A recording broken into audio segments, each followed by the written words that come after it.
Yeah, so I just met today with the head of GuySuCo, the union, GAU, and the Minister of Agriculture.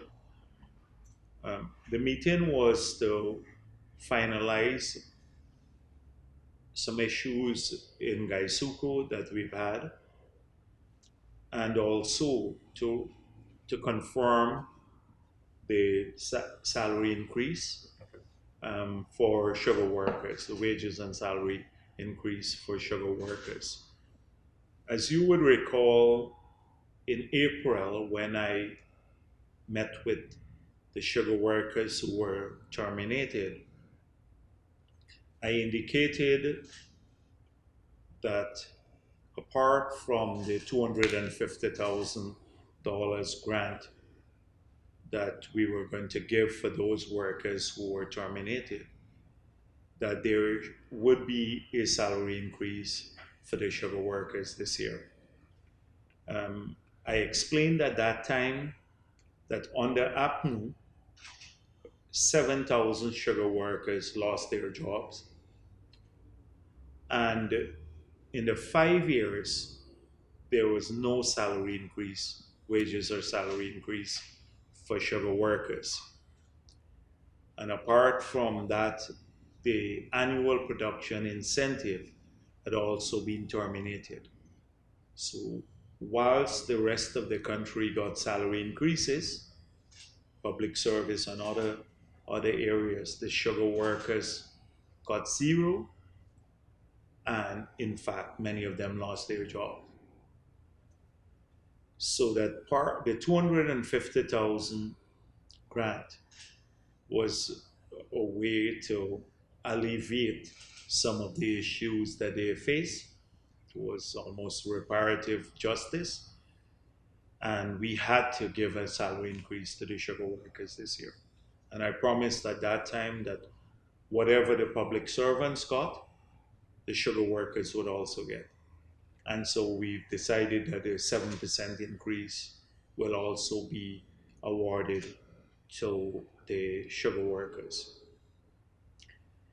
Um, so this was the purpose of the meeting, to engage the management of GuySuCo and to tell the union that this is the decision of the government of Ghana.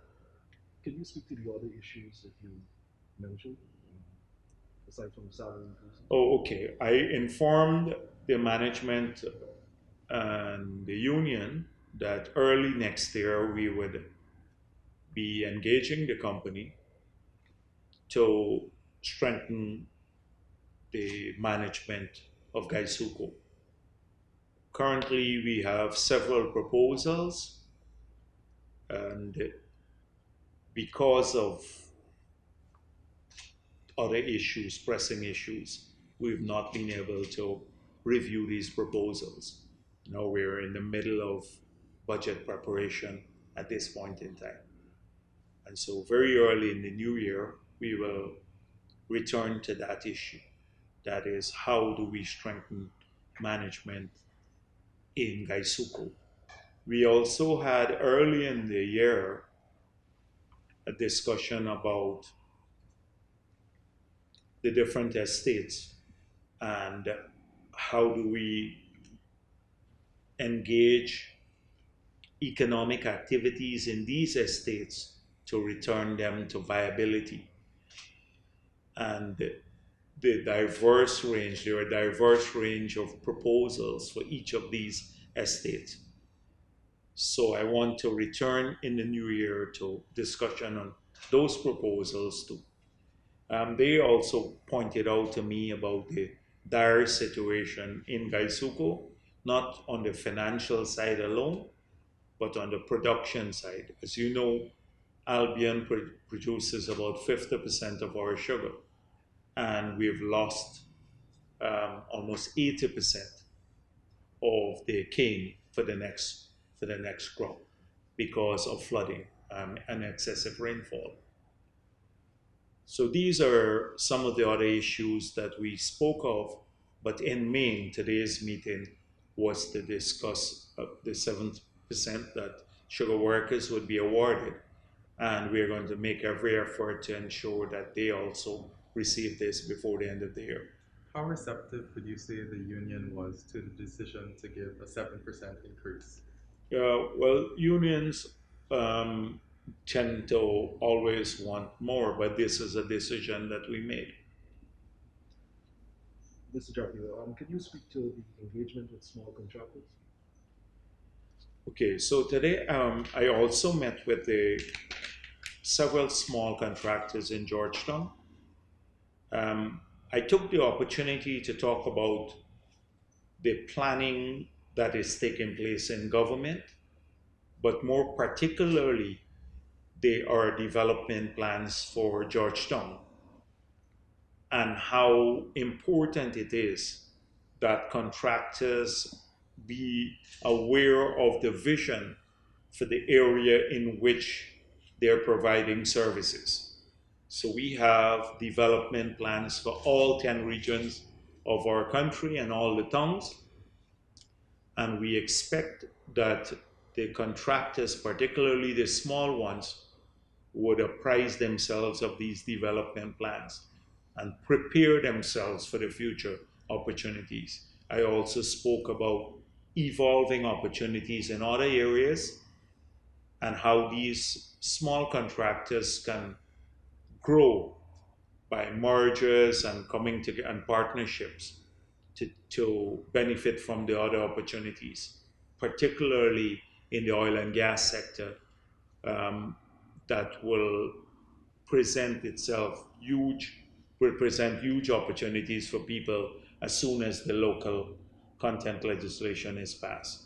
So these were mainly people who provide services in Georgetown, but we hope that we can replicate that in other areas of the country and bring together the small contractors from those areas. Thank you. Thanks. So, Thank you. President, if I Sure. could ask on the GuySuCo, you talked about returning the estate to viability. Uh, it's too soon to surely say, but when would you like to see GuySuCo returning to that place? Yeah, well, it depends on what activities you have.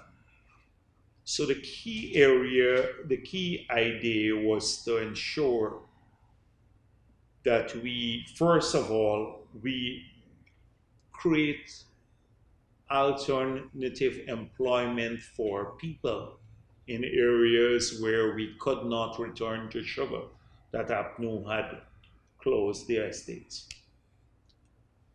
Right now, there is a plan at Wales, as I spoke about that when I met with the laid off employees of GuySuCo, that will generate thousands of jobs or plans for Wales development and development on the West Coast in Region 3. And we've already seen many of the people who were working in GuySuCo absorb into those activities, and there'll be new opportunities there. At Enmore, we're doing the same thing. We're working on a couple of industrial estates for the East Coast and a large development, private development that we're partnering with to absorb people who have lost employment on the East Coast. In Berbice, it's a bit harder, and we have had to return to sugar there because there are no other activities, and it's harder there to get investments into Berbice. So, timeline for viability on sugar is linked to how quickly we can decouple sugar from other activities. And so, going purely after sugar itself, it will be it would mean a longer term return to viability. If we can merge sugar with other economic activities on these estates, which we're trying to do, then we can achieve overall viability faster. that is returned to break-even points and overall viability, which is what we're doing now. So there are several proposals we're looking at. On the 7% increase, can you say how many workers are set to benefit, or how many workers are in the employer? Well, it would be. I know it will cost upwards of $850 million. Vice President, can you speak to the $400 million set aside for COVID for frontline workers? Okay, so that is for the health sector. We have had proposals from the industry, but it seems as though we are going to have, if we approve those proposals, a lot of dissatisfaction. Because what has happened is that, from what I saw, is it's not for categories of workers alone. It is also for different skill type. So a porter in one area may be qualifying for as a frontline, but a porter in another hospital might not qualify. Some nurses who are on the front line may qualify, and others would not. And even some doctors. And we don't want to create dissatisfaction, but we wanted to give more allowances to people who are actually in the front line, because the others got a 7% increase. Yeah.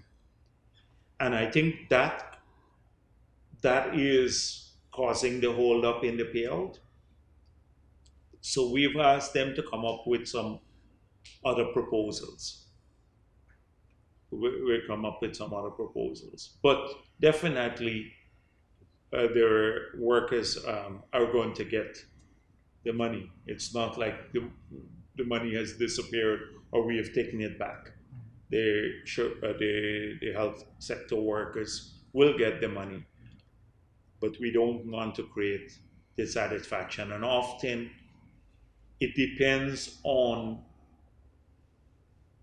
the administrators deciding on who is going to get and who wouldn't get. And as soon as you pay out, we will be flooded with people saying, oh, we were discriminated against, or we are not on the list, like what happened in the period with the flood relief. And so it creates more problems for the government itself. We want to avoid that as far as possible in this payout. And that is the reason why there have been several iterations going back and forth to see that it's done in a fair manner, and that the people who should benefit, they're the ones who would actually benefit. Thank you. Thank you very much.